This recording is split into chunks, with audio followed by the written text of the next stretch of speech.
Patrick Mahomes has agreed to the richest contract in North American sports history, a 10-year deal worth up to $503 million. Now, he's already proved he's worth the money, but decade-long deals don't always work out well for NFL quarterbacks. Matter of fact, they don't paint a pretty picture at all. Let's take a deep dive to find out why, and let's start in 2001. Drew Bledsoe, Brett Favre. Now, at the time, they were two of the best QBs in the league, set to enter their golden years as gunslingers.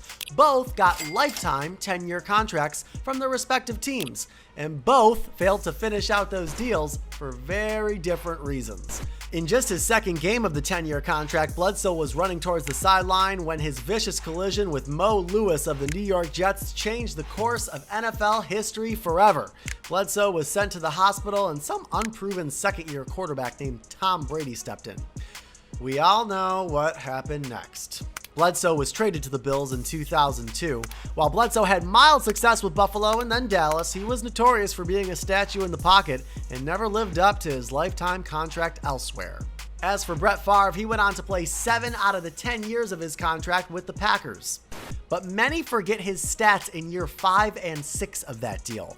Before having a renaissance season in 2007, there were rumblings of his demise and a wariness from his interceptions. A boneheaded pick in overtime of the 2008 NFC Championship game against the underdog New York Giants was the last pass he'd ever throw for Green Bay. Now, let's go back to 2002.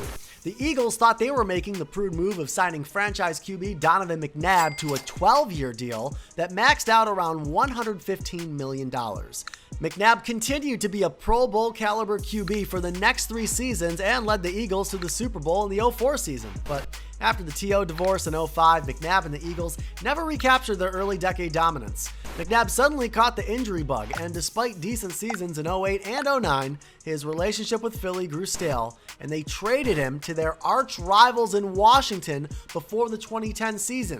By the way, a note to arch rivals: if they're trading you their former franchise QB, it's not because they think that that guy is going to be your next franchise QB. They're not really trying to do you any favors. All right, in 2003, the Vikings signed Dante Culpepper to a 10-year, $102 million deal.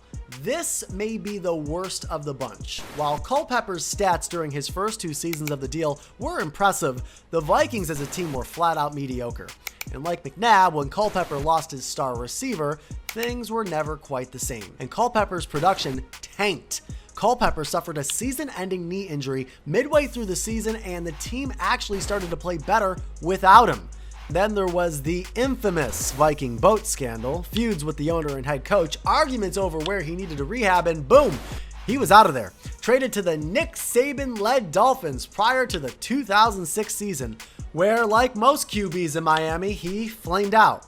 And then there's Michael Vick in 2004. The Falcons signed him to a 10-year, $130 million contract extension on Christmas Eve 2004, which at the time made total sense. Vick was 24 and on top of the world, running for nearly 1,000 yards and asserting himself in the MVP conversation.